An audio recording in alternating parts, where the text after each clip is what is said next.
L'Aïd el-Fitr ou la fête du Ramadan célébrée pour marquer la rupture du jeûne placé au Togo sous le signe du pardon, de la réconciliation et de la solidarité. Le chef de l'État était aux côtés des musulmans de la capitale ce matin lors de la grande prière. Fausse alerte à la maladie d'Ebola à Lomé. Un cas suspect signalé à la gare routière d'Agbalé-Pédogan s'est révélé n'être qu'une crise d'hypertension artérielle. La cellule de prise en charge des victimes de l'épidémie explique, rassure et rappelle les mesures préventives à adopter individuellement. Mesdames, Messieurs, bonsoir et bienvenue dans cette édition. Après un mois de jeûne, d'abstinence, de prières et d'actions de solidarité diverses, les musulmans ont renoué aujourd'hui avec la vie ordinaire à travers la célébration de l'Aïd el-Fitr ou fête du Ramadan. Au Togo, comme partout ailleurs, c'est par de grandes séances collectives de prières sur les places publiques et dans les mosquées que les fidèles de l'islam ont marqué la rupture avec cette période exceptionnelle. Pour la circonstance, le stade de Kégué à Lomé a connu une affluence particulière. Le président de la République, Faure Gnassingbé, en guise de soutien à nos frères musulmans, a assisté à la grande prière célébrée sur place.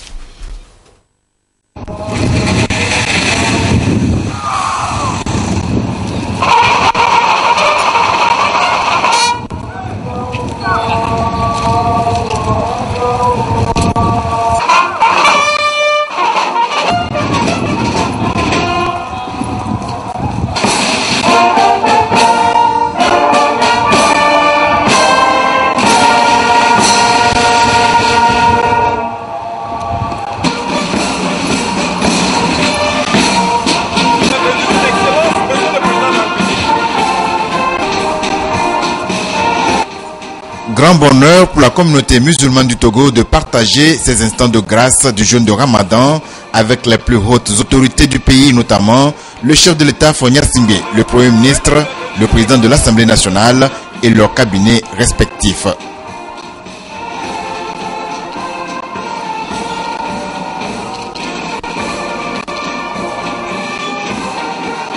Dans la quiétude totale, la communauté musulmane fortement mobilisée ici au stade de Kégué a rendu grâce à Allah pour le grand don que constitue la paix et la sécurité dont jouit le Togo.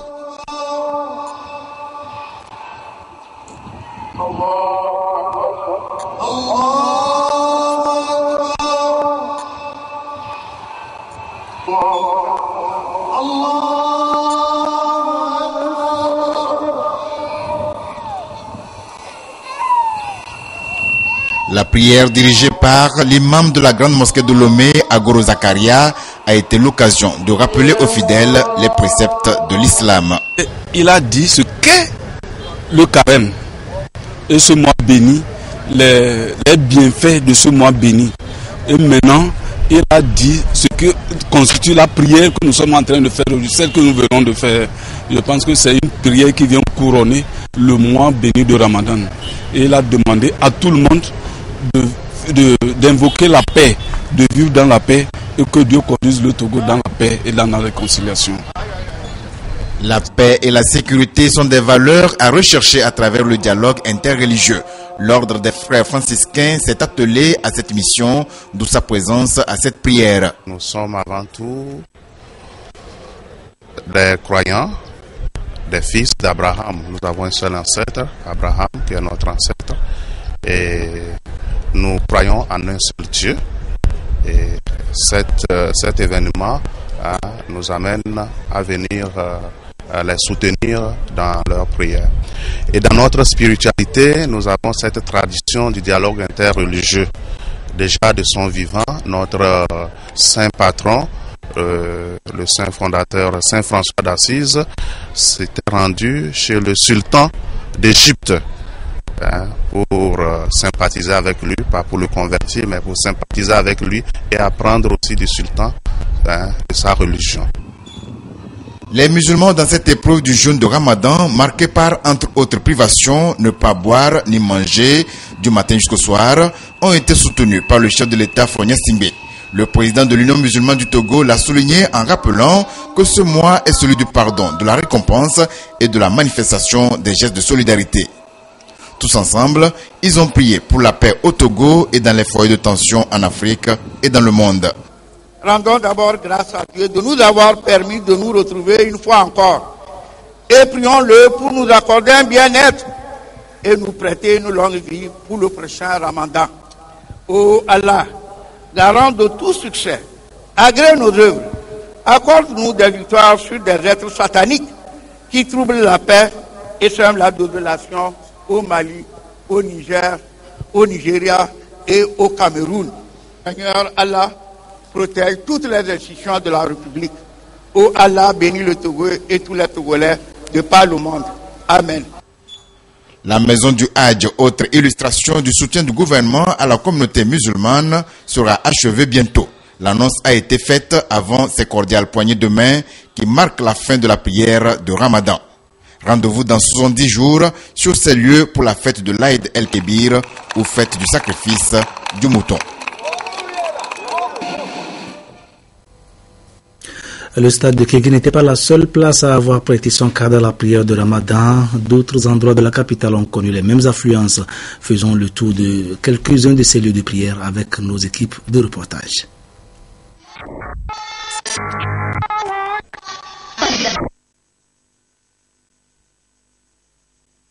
Place désormais à la grande prière. Prière qui marque la rupture du jeûne du mois béni de Ramadan. Les fidèles musulmans se sont rassemblés dans un esprit d'union à l'EPP d'Agouaniévé, dirigé par l'imam Diori Sédou, pour célébrer l'Aïd el-Fitr ou le Ramadan, afin d'implorer la bénédiction d'Allah et lui rendre grâce pour ses bienfaits. Nous voulons par cette journée solennellement demander la bénédiction et la paix pour le Togo et pour ses dirigeants, les plus gros responsables, à commencer par le chef de l'État, le président de la République et tous les honorables députés, les ministres et tous ceux qui, par d'une manière ou d'une autre, font briller ce pays. Durant tous les 30 jours de jeûne, nous avons demandé à Dieu de nous pardonner tous les péchés que nous avons eu à faire durant toute notre vie. Et puis ensuite, nous avons prié pour notre pays parce que nous ne voulons pas que tout ce qui se passe au Nigeria, tout ce qui se passe en Centrafrique ou tout ce qui se passe au Mali arrive dans notre pays. L'objectif de tout musulman est de suivre les prescriptions afin de mériter le paradis à la fin de sa vie. Et la première raison pour laquelle un musulman jeûne, c'est de respecter le 4e pilier de l'islam. Le prophète nous recommande de faire des ablutions majeures. Le jeûne procure beaucoup de garanties, de bénéfices pour le musulman. L'Aïd el-Fitr ou le Ramadan est une fête qui est célébrée par les musulmans de par le monde. Prière de Ramadan également à Atakpamé, Sokodé, Kara, Dapao et dans tous les chefs-lieux de préfecture au Togo. Rendons-nous ce soir à Kara et à Dapao avec Nestor Mouzou et Désiré Aloye.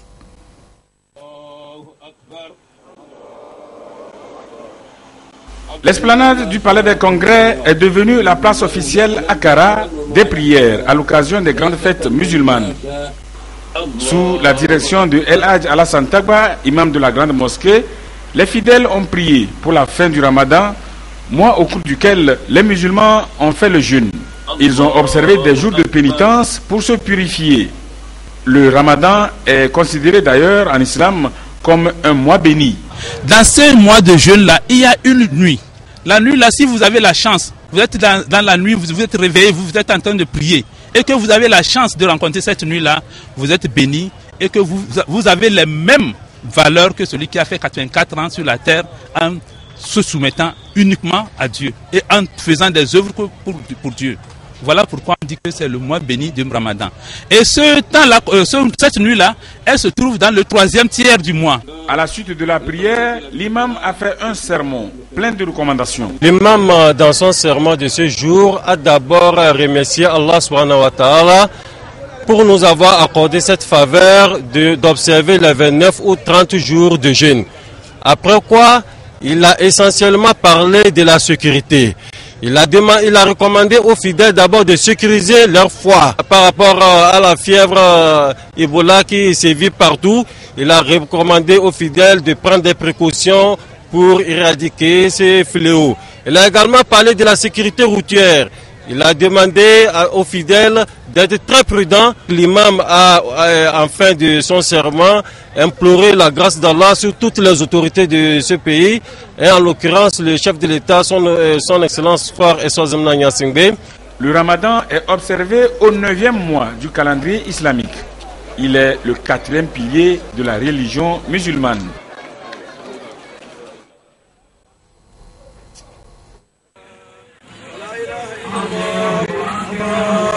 Dans leur boubou, ils convergent vers le stade municipal de la ville de Dapaon pour la grande prière de la fête de l'Aïd el-Fitr qui couronne le jeûne du mois béni du Ramadan.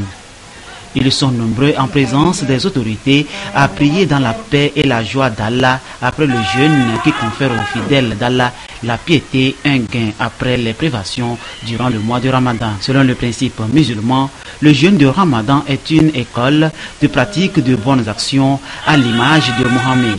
Des actions que chacun devrait multiplier dans sa vie pour avoir la bénédiction de Dieu miséricordieux. Toute personne consciente qu'elle a jeûné et elle s'est abstenue de boire, de manger, d'insulter, de blesser son prochain, je crois que c'est un apprentissage au cours des mois restants, au cours de toute l'année. Je pense que cette personne a ainsi poli son âme. Partout dans les autres quartiers de la ville et dans les autres préfectures de la région des Savanes, ils ont prié pour tendre du jour au jour vers le bien et s'éloigner du mal pour s'approcher davantage d'Allah. L'islam, selon les officiants, doit être une religion de paix, de tolérance et de cohésion. Aux fidèles d'en faire une méditation au quotidien pour suivre les pas de Mohammed, l'envoyé d'Allah. Dans une prière spéciale, les fidèles musulmans de Dapaon ont prié pour le chef de l'État afin qu'Allah l'illumine dans ses actions pour le bonheur de tous les Togolais. La communauté musulmane de Tone se réjouit de la lettre de Monseigneur Jacques Agnolonda, évêque de Dapaon, qui, tout en souhaitant bonne fête à tous les musulmans, invite toutes les religions à proscrire de leur vécu quotidien la haine et la violence. Des poignées de main symboliques ont mis fin à cette grande prière. Après la prière, place à la ripaille. Un mois durant, nos frères et sœurs musulmans se sont abstenus de s'alimenter dans la journée. L'occasion leur est donnée aujourd'hui de renouer avec leurs habitudes de tous les jours et ils ne se sont pas fait prier pour le faire. Que ce soit en famille, entre amis, en lieu public ou à domicile, la fête a été belle comme le démontre ce reportage de Carmen Madje à Kapou. Ambiance de joie dans les familles musulmanes. Un peu partout, c'est les bruits de tam-tam ou la musique qui résonne.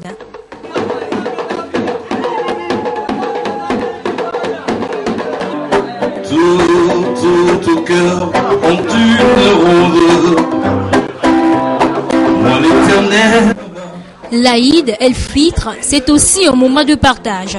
Proches et amis rendent visite à leurs connaissances ou ensemble on partage le repas de circonstance comme le veut la tradition. Nous profitons de l'occasion pour souhaiter bonne fête à toute la communauté musulmane, à toute la population togolaise et spécialement au chef de l'État qui ce matin était à la prière au stade de Kégué pour glorifier Dieu, demander à Allah de bénir ce pays. Nous demandons à tout musulman d'être plus solidaire envers tous les musulmans et tous les chrétiens. Et le Togo, c'est un pays laïque. Et nous devrons être solidaires, quels que soient les cas, et envers tout le monde. Fini donc les 30 jours de jeûne et d'intenses prières. Déjà, l'on formule des vœux pour la nouvelle année et on se souvient des plus démunis. Nous avons bien fêté parce qu'il y a la paix au Togo. Parce qu'il y en a d'autres pays où ça ne marche pas, ils n'ont pas pu bien fêter. Mais nous, ici au Togo, voilà, et nous avons bien fêté. Pour certains, la célébration de la fête du Ramadan doit être essentiellement placée sous le signe de la paix et de la réconciliation en Afrique. Et aujourd'hui, on apprend dans les autres pays la montée de l'islamisme.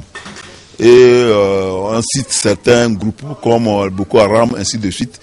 Et nous souhaitons et nous demandons à tous musulmans de faire attention, dès qu'il aura un signe comme ça, de saisir les autorités religieuses pour qu'il n'y ait pas ce genre de problème au Togo.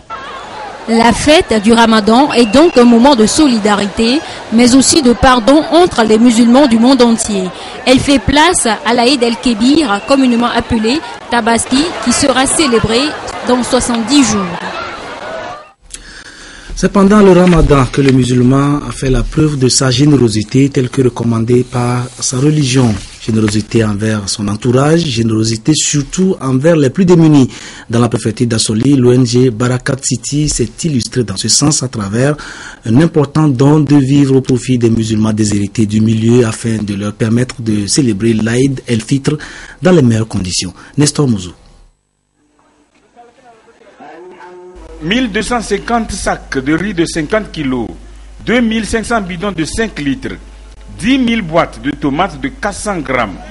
Voilà ce qui a été mis au dernier jour du mois de Ramadan à la disposition de 2500 musulmans d'Assoli en situation difficile. Le don est fait par l'ONG Barakat City, qui signifie en français « Cité de la bénédiction » pour marquer la zakat ou l'aumône, un des 5 piliers de la religion musulmane.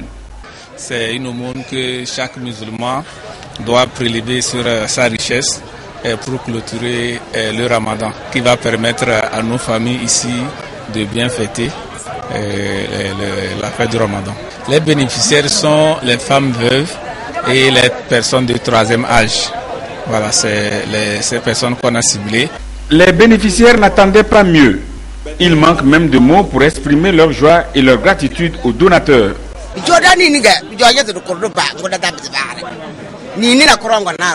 Nous sommes très contents. Nous sommes même tentés de nous lever et danser. Il y a des actes qui font danser et qui font pleurer. C'est ce que nous vivons actuellement. Que Dieu accompagne notre donateur pour que demain nous ayons plus que ceci. Tout comme cette femme, le préfet d'Assoli, Bang Malawi Djanjo, a remercié Barakat City pour cette générosité. Il a demandé à Allah de combler cette ONG de sa grâce pour ses actions en faveur des couches sociales vulnérables. Barakat City est une organisation non gouvernementale française qui a son siège à Paris. Son bureau au niveau de l'Afrique est basé à Lomé. De Bafilo, descendons sur Sokodé pour suivre la prière de Ramadan de ce matin dans ce reportage que nous a envoyé la marque Bojona.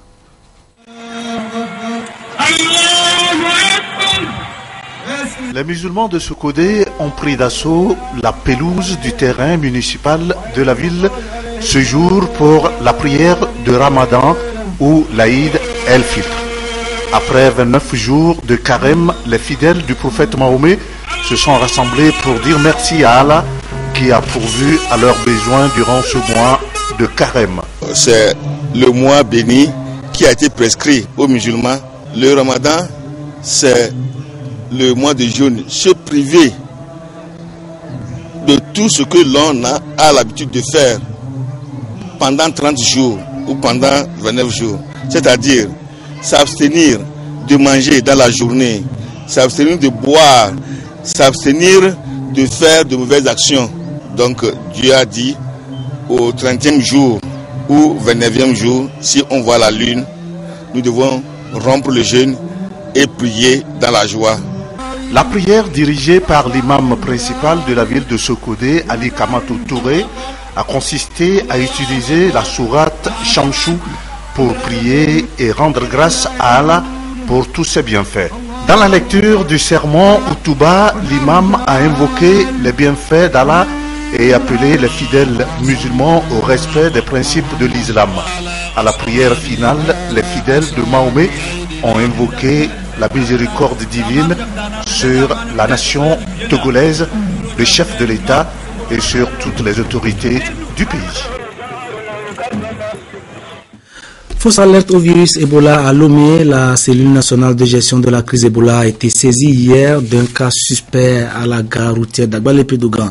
Après vérification, il ressort que l'individu qui présentait un des signes proches des symptômes de la maladie d'Ebola faisait en fait une crise d'hypertension artérielle.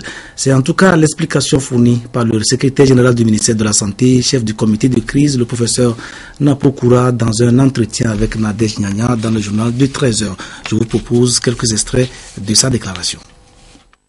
Merci beaucoup pour votre question et de me donner surtout l'opportunité d'apporter des précisions sur la situation du prétendu cas de maladie à virus Ebola qui aurait été identifié hier à la gare routière d'Agbalépé-Dogan.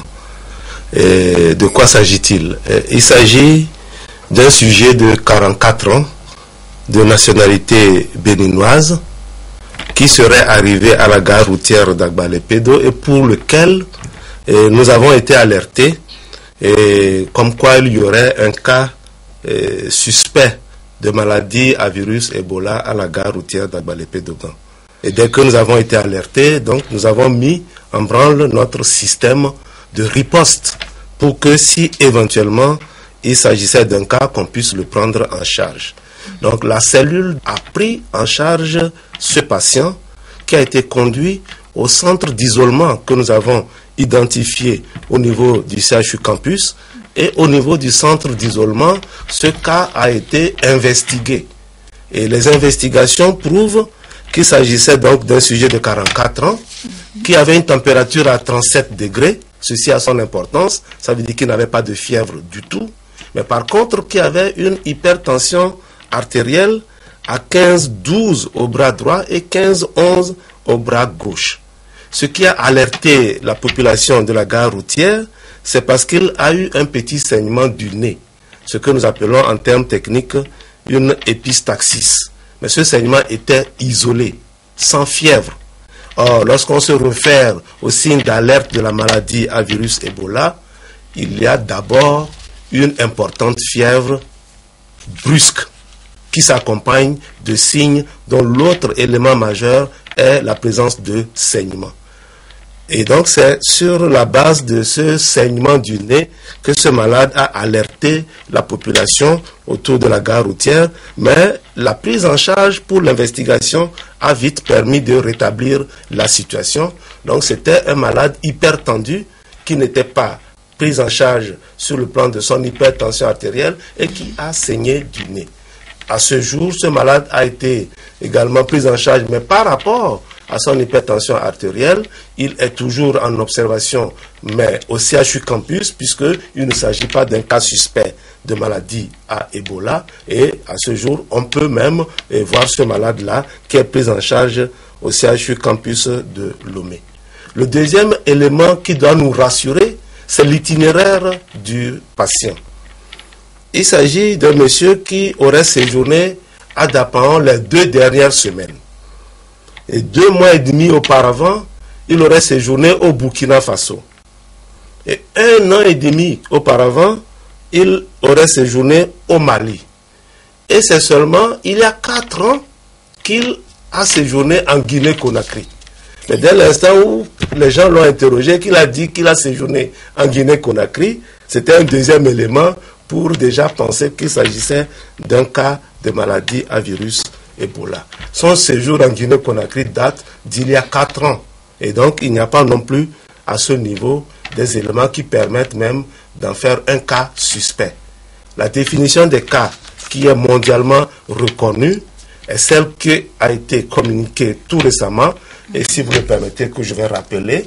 Oui, bien sûr, allez-y. Alors, pour que on a dit qu'il faut faire attention aux signes suivants, c'est une fièvre brusque associée à l'un ou plusieurs des signes suivants.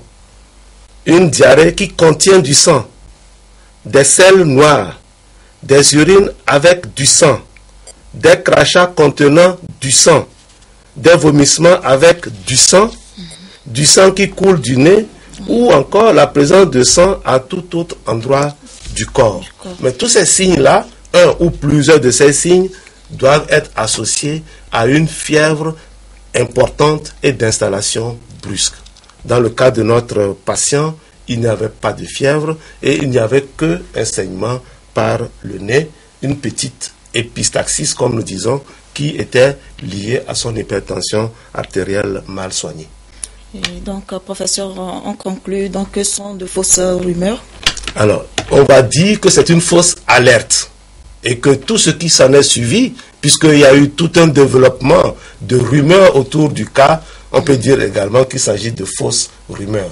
Mais dans tous les cas, c'est une fausse alerte. Mais ce qui est important à relever, c'est que la population fait attention aux signes qui sont communiqués pour que, éventuellement, un cas suspect puisse être repéré.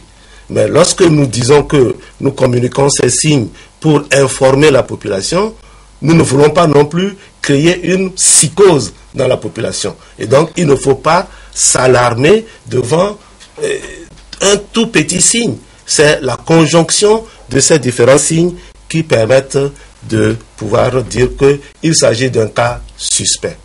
Alors, ce que nous avons également mis en place, c'est que devant ces signes, il faut appeler le numéro 111 ou se rendre rapidement en consultation dans le centre de santé ou dans l'hôpital public le plus proche et informer le personnel de santé si l'on vient d'un pays à risque. Toutes ces mesures-là sont prises pour essayer de circonscrire les risques liés à la maladie. Le numéro 111 avait déjà fait l'objet d'une utilisation comme numéro vert au début de la crise Ebola au Togo. Il est en réactivation pour que les gens puissent vraiment, par rapport au numéro 111, pouvoir communiquer avec le comité de gestion. Et dès demain, nous allons nous assurer, puisque le dernier cas qui a réveillé la cellule de gestion est survenue le week-end. Dès demain mardi, nous allons nous rassurer que le numéro 111 fonctionne effectivement. Et 24 heures sur 24. Et face à cela, avez-vous prévu une cellule de gestion de l'information? Alors, merci beaucoup pour cette question également. Le comité de gestion de la crise à maladie virale Ebola comprend plusieurs cellules. Tout à l'heure, j'ai parlé de la cellule de prise en charge. Il y a également une cellule, nous disons IEC, cellule d'information, éducation, communication. Et surtout par rapport à vos confrères journalistes qui sont appelés à relayer ces informations qu'ils recueillent sur le terrain et ces informations qui mériteraient des investigations avant de pouvoir en faire des informations mass média, qu'on puisse s'adresser à la cellule IEC du comité de gestion, qui comporte des professionnels de la communication et des professionnels de l'information sanitaire. Cette cellule IEC est fonctionnelle et il suffit que les journalistes s'approchent de cette cellule pour avoir les bonnes informations qui peuvent faire l'objet de diffusion par les mass médias. D'accord. Merci, professeur, pour cet éclairage. J'espère que c'est tout. Vous avez quelque chose à ajouter? Non, ce que nous pouvons ajouter encore, l'occasion étant bonne, c'est peut-être, nous venons de rappeler les signes d'alerte, peut-être aussi rappeler les consignes, les mesures qui ont été données à la population dans le communiqué d'il y a 2 jours pour éviter, au cas improbable ou peu probable, on serait en contact avec un cas suspect pour éviter la transmission de la maladie. Et donc, ce communiqué du ministère de la Santé disait également que la population est invitée à observer les mesures suivantes. 1. Se laver les mains plusieurs fois par jour avec de l'eau et du savon. 2. Éviter de manipuler sans protection les effets des personnes présentant les signes que nous venons de citer. 3. Éviter de toucher sans protection toute personne souffrant d'une forte fièvre et de saignement. Donc la conjonction des deux, forte fièvre et saignement, est importante. Et 4. Éviter de manipuler ou consommer les viandes des animaux sauvages, vivants ou morts suivants, agoutis, chauves-souris, singes, rats, etc. Tous ces animaux qui sont des vecteurs.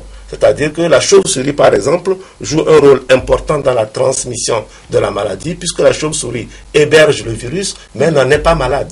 Et donc la chauve-souris peut transmettre le virus à ces autres animaux sauvages par cette déjection et ces liquides physiologiques. Et la manipulation de ces animaux sauvages peut également transmettre le virus à l'homme. Donc c'est toutes ces mesures-là que nous voudrions rappeler pour que la population puisse se mettre dans une situation de prévention. Il faut quand même féliciter les usagers de la gare routière d'Agbalé-Pédogan pour le bon réflexe qu'ils ont eu de signaler ce cas suspect proche des symptômes d'Ebola aux services compétents. La prévention de cette épidémie est l'affaire de tous. Brazzaville, la capitale congolaise, a accueilli vendredi dernier le 3e forum Forbes Afrique. C'est une assise initiée par le magazine américain Forbes destinée à réfléchir chaque année sur le développement économique de notre continent. Cette 3e édition a été consacrée au défi de la bancarisation basée sur le modèle africain. Plus de détails avec Aimé Abalou.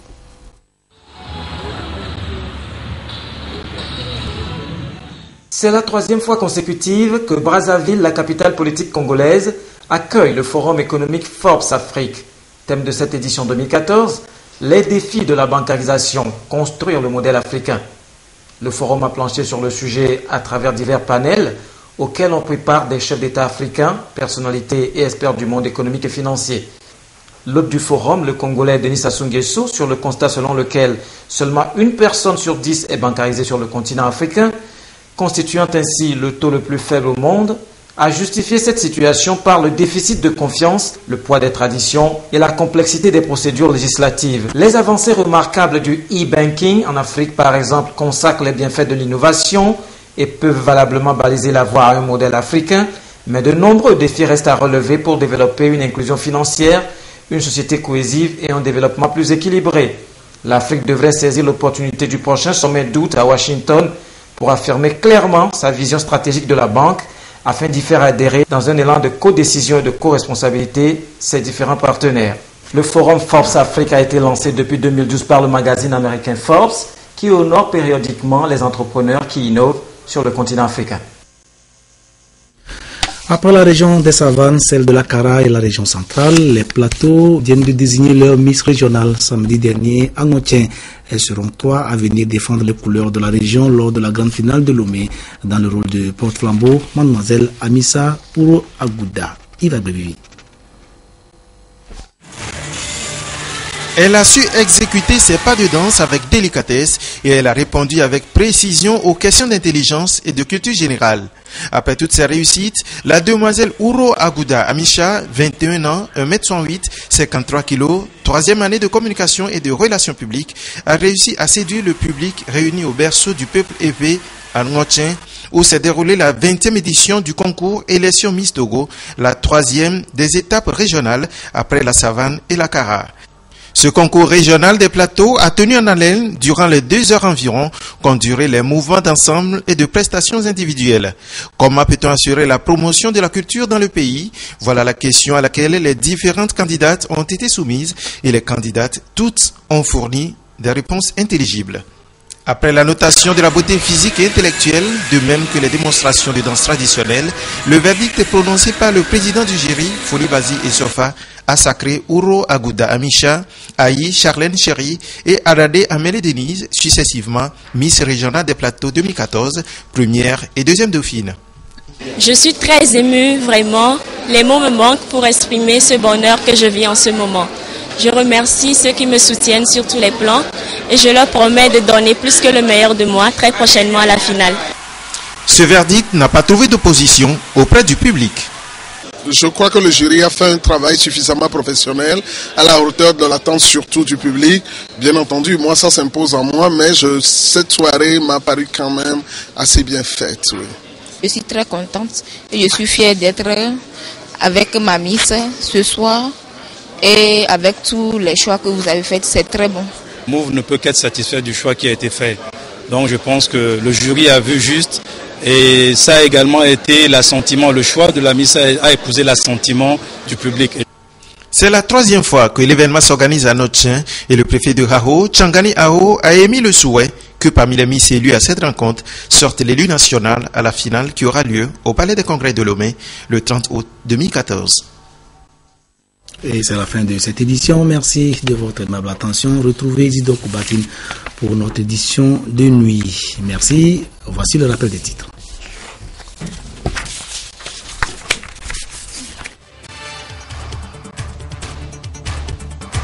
L'Aïd el-Fitr ou la fête du Ramadan célébrée pour marquer la rupture du jeûne placé au Togo sous le signe du pardon, de la réconciliation et de la solidarité. Le chef de l'État était aux côtés des musulmans de la capitale ce matin lors de la grande prière. Fausse alerte à la maladie d'Ebola à Lomé. Un cas suspect signalé à la gare routière d'Agbal-Epédogan s'est révélé n'être qu'une crise d'hypertension artérielle. La cellule de prise en charge des victimes de l'épidémie explique, rassure et rappelle les mesures préventives à adopter individuellement.